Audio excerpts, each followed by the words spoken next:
ณการนานมีวัดวังสิงห์คำอำเภอเมืองเชียงใหม่แห่งนี้และนาญาติโยมน้องพี่สามัคคี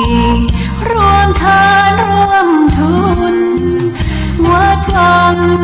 สิงห์คำรู้กันทั่วคอนพระครูวิสิตศรีลาภรณ์เทศสอนให้พรเกื้อกูลเจ้าคณะตำบลป่าแดดหน่อเนื้อนาบุญเจริญพรญาติโยมคุณร่วมบุญร่วมแรงศรัทธาพระเจ้าทันใจคู่วัดวังสิงห์คำบารมีเลิศล้ำญาติโยมเลื่อมใสบูชาครูบาเจ้าศรีวิชัยให้พรมวลมิตรสิทธาพระประจำวันเกิดเสริมดวงชะตาให้อาหารปลาหน้าวัดสุขใจเชิญร่วมบุญสมน้ำพระธาตุน้อมใจอภิวาทขอบุญสุขใจสุขกายไหว้พระขอพรองค์พระเจ้าทันใจหลวงพ่อประเสริฐเจริญพรอวยชัยให้ท่านสุขใจทั่วกัน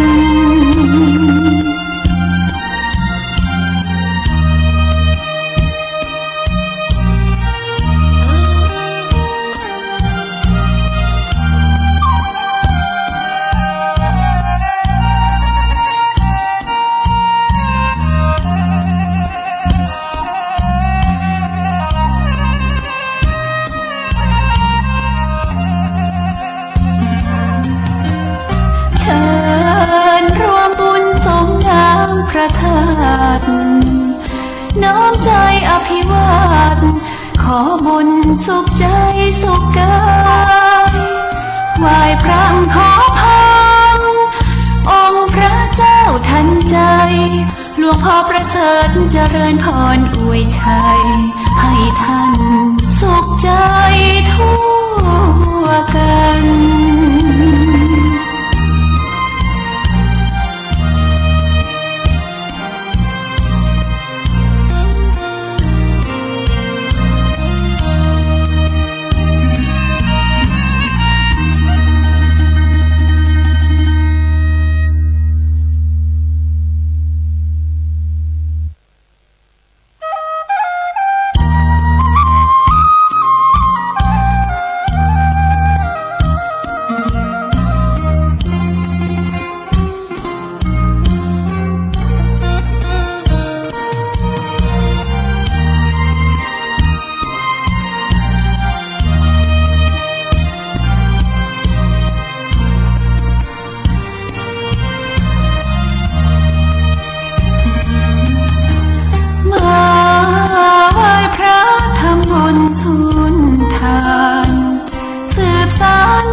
13 ตุลาน้ำตาหลั่งย้อย2559เศร้าใจเจ้าไทยไพร่ฟ้าน้ำตามาไหลสุดแสนอาลัยในหลวงพ่อเจ้าเสด็จสวรรค์โศกสันหมองเศร้าหนุ่มเท่าอุรากังกัดเวลาบ่าย3ปลายแถมแม่นตัด52 ทวนนาทีสิริอายุ89 ปีทรงละอินทรีย์สู่จันฟ้าแก้วขอพระวิญญาณสำราญผ่องแผ้วอย่าได้มีแนวคุณจำ องค์ภูมิพลตนบุญเลิศล้ำกำกุลหมู่ข้านิกรโครงการป่อเยะสปะป่อซ้อนได้ผลแน่นอนบอกครอนไหวซึ่งรุ่งโรจน์โสถีบ่มีปดปึงกึ่งผ่องโพยไผ่ทั่วทิศกว่า70 ปีพระดำริคิดสำริดกูด้านมงคลโครงการแก่ทุกข์มีสุขเป็นผลปานเทพไปบนเวียนวนคุ้มเก่ามีองค์ในหลวงปวงชนบ่อเศร้าตีเปิ้งไทยเฮามนุษย์พระปารมีจักรีทรงครุฑพระพุทธเกิดขึ้นมาตันเทพทิพฝากฟ้าเวหาสวรรค์เสด็จลงปันย้อนหันทุกข้ายากเย็นเข็นใจไพร่ไต้ทั่วล่าหันองค์ราชาเป่งวะเสด็จหนไหนสดใสเตจะนาทะเอกผู้องค์เดียวความทุกข์ยากแค้นเพราะแน่นหนิบเหนียวเมื่อพระองค์เตียวก็ใสสว่างแจ้งน้ำหาดตาดเขินเรือเกินขาดแห้งเจ้าฝ่ายงายแดงยากล้ำโดยพระเมตตาพระจามีน้ำดินดำปลูกเข้านาดีงาดำงาม้อนกาดจ้อนข่าวปีหอมบัวพักยีสาลีบะเต้าไม้ดอกไม้ผลไม้โคนกินเงาประสกไทยเฮาจื่นจ้อยโครงการสร้างสรรค์หลายปันหลายร้อยบ่ใจน้อยๆเนิ่นนายผลงานตันนักเกินจักขยายประสกยิงใจกู้รายหันได้บัดเดียวนี้นะสีตาลำให้พระเสด็จไปบ่อปิกต่างนองน้ำตาย้อยหน้าซิกอาไหลป่อเจ้าคนดีเคยอยู่เปิ่งปะ70 กว่าปีองค์พระภูมิมหาราชเจ้าพระชนพรรษาได้89จากโลกเฮาไปป่างซ้อย13 ตุลา 2559ทวนราชา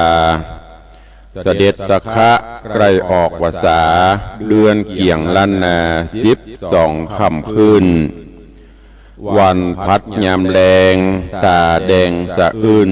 ให้หาบดคืนคำเจ้าโจรไก่ขันหลงผู้จงเจ้าเล้าจิงรีบนึ่งเข้าดังไฟ คราบน้ำตาจื้นหมดคืนมาไหลสุดแสนอาลัยในหลวงเอกอ้างพระเกิดมาเสริมพระมาเติมสร้างพระมานำต่างมืดมิดพระเป็นเตียนไขหลอดไฟชีวิตติดตามไต่เต้าเตียวต่างพระจิตดวงนี้สว่างดีบ่จางประสกนายนางหันต่างที่แจ้งหันบวกหันลุ่มตีลุ่มตีแห้งโดยแสงโคมไฟเทพทิพย์เตียนไข่ใส่มดเหมือนดังรถจิบตีมดขาดเสียงน้ำมันพระเสียงบุญแล้วไปสู่สวรรค์สถิตนิรันดร์ดุสิตเวียงแก้วแต่ว่าเจ้าไทยหัวใจสะแววว่าเวเอกาประว่างเหมือนกับบอกไฟห้อยไว้อย่างกลางจิหลอดบอกเข้าสักกำเฝ้ามันเปียยืนขาดคนตอกต่ำเหมือนขาดองค์คำในหลวงป่อค่าพระเป็นเสาปักลักไทยตัวล่าเมื่อเขาศิลาก้นยุบหัวอกคนไทยเหมือนถูกไม้ตุบหืดตกดาวดินแดโดยพ ห้องกูขึ้นฟ้าห้องห้องให้หวยขใจโวยโวยปลาป่อปีกบานมีป่อเป็นลักปกปักป้องปันบ่ยานป่วยภัยทั่วทิศบัดเดียวนี้เฮ้ยป่อสิ้นชีวิตสถิตโลกหน้านิรันดร์นับต่อแต่นี้บ่มีไผ่หันพระบาทเปียงบันขึ้นดอยล่องห้วยหันก้าเครือเขาเพือกก่อยมันกลอยที่เกยกลอยที่กำเกยตุยสอดเสาะหันภาพปางหลังพระองค์เรียบเลาะเกาะกิ่งไม้ขึ้นดอยจันทร์พระเสโทย้อยนาสิกเฮาหันอุนกะอนันต์หันนั่นแหละป่อข้าเพื่อความอยู่ดีกินดีตัวล่าพระบาทเตียวมาอย่างย้ายบอกว่าภาคไหนไปในเขตคล้ายเนื้อกลางล่างใต้ใจแดนอีสานขาดน้ำสุดลำบากแสนพระก็ฮื้อแปลนแผนที่บอกแจ้งเพราะเป็นดินทรายน้ำจึงได้แห้งแตกแหน่งหน้าดินลั่นจัดพระองค์มอบหมายฮื้อสภาพัฒน์จัดการกู้ด้านดูดีเนี่ยการบ่ย่าง70 กว่าปีบ่หมดความดีในหลวงป่อข้าเสด็จสวรรค์สำราญโลกหน้าสุขีตีคาอย่าตึกประสกเจ้าไทยจิตใจสำนึกพระคุณป่อเจ้านิรันดร์หลับอยู่ในมุ้งสะดุ้งตื่นฝันก้มกราบเรียวปันหู้ป่อบนหิ้งเหลียวซ้ายแลขวาเดึกนักดักปิ่งแต่ใจหญิงตัวแควนจักหาภายไหนคนใดเพียบแม้นสมเด็จป่อเจ้าไทยในกาลนี้ขอตั้งจิตใจส่งเสด็จไปจันฟ้าเก้าห้องจันฟ้าเก้าห้อง10 นิ้วกราบนบน้อมอย่างพระติรัตนเกี่ยวเจ้าต่าง3 ประการอันมีพระพุทธพระธรรมพระสงฆ์อันเป็นสรณะที่เปิ่งที่เคารพนับถืออันสูงสุดในชีวิตขอกราบคารวะแด่ไตรไวยสาปารมีธรรมพระมหาเถรานุเถระครูบาสังฆเถระเจ้าภิกขุสงฆ์สามเณรเจ้าจุตนจุองค์ด้วยความเคารพ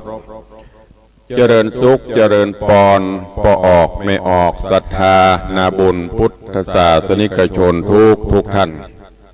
ขอน้อมต้อนรับทุกท่านเข้าสู่รายการมรดกธรรมกำเมือง